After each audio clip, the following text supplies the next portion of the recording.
Welcome back to Bespoke Addict. I've got two absolutely amazing pairs to show you here, both of which have had huge amounts of work done to them.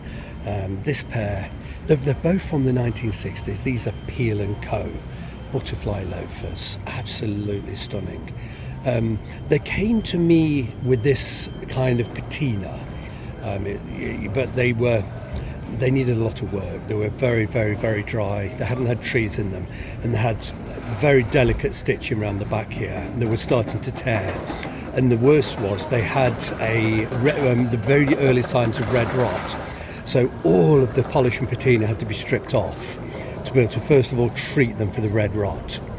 And then what I did before I stripped them, I matched very carefully with a shade guide the different tones and sort of photographed them. So they were much darker around here, quite pale on there, and quite red in this sort of area. So I photographed them and matched the colours before I stripped them so that I could actually put the colours back. Now this pair are altogether different. These are by Henry Maxwell. Absolutely sensational, beautiful things, 1960s, barely been worn, but I didn't like the colour. They were like a baby ship brown. They were pretty vile. I'd have never worn them in that colour, and I didn't want to sort of darken them and go for them being more burgundy or red or brown or black. I've got so many shoes like that. What I decided to do was strip out the original colour, really strip it out till it went back to looked like it's just chamois leather really. And then I didn't dye them. I just recoloured them with a very, very pale. In fact, it's called chamois, which just came like a pale, creamy sort of colour. Then I used a tiny, tiny bit of almost dry black Saphir creme. I didn't really wipe it on. The pot itself is nearly empty and it's all dried up. So I just put a tiny bit on a cloth and just sort of flicked it over. And then I actually brushed them with a brush that I knew had some black cream. What happens is when you apply the creams heavily, it blocks the broguing holes. So I always use a brush to sort of bang it and stir it in so that the holes don't get blocked. So I used that brush that I knew had creme to sort of give these a flash over, to give them this sort of antique-y sort of edge, which they didn't have before. So these are 60-year-old shoes that have barely been worn, that didn't have any original sort of patina because they've barely been worn or polished, that I've sort of applied my own. That I don't generally like sort of fake patinas, if I'm honest with you. I prefer natural patinas. This is definitely a natural patina.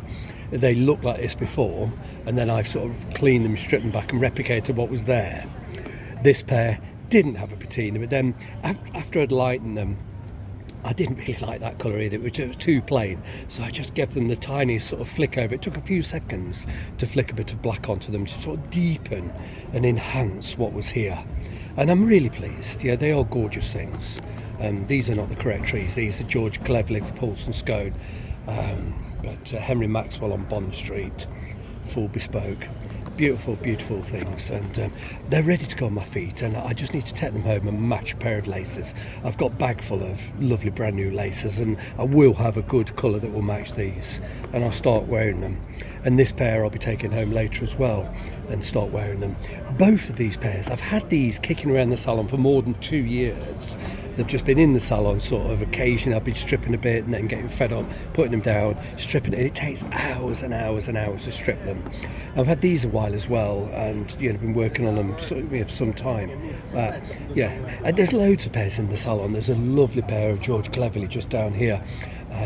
They've had a huge amount of work. They've been kicking around for well over a year, and it's kind of weird when eventually I get to finish a pair and take them home.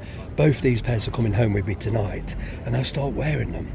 But they're by two different makers, Henry Maxwell, Peel & Co. And this would have been Peel & Co. just before they went out of business in their last premises.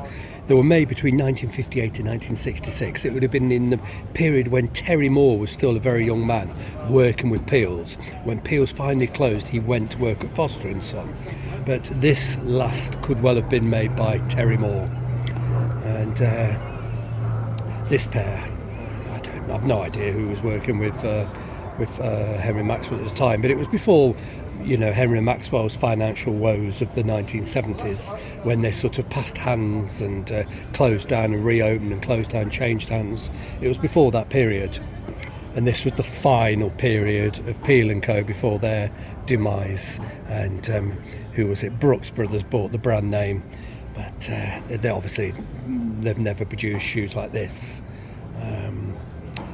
Just amazing, beautiful things. So looking forward to wearing both of them. They'll get a lot of use, both of these, I think.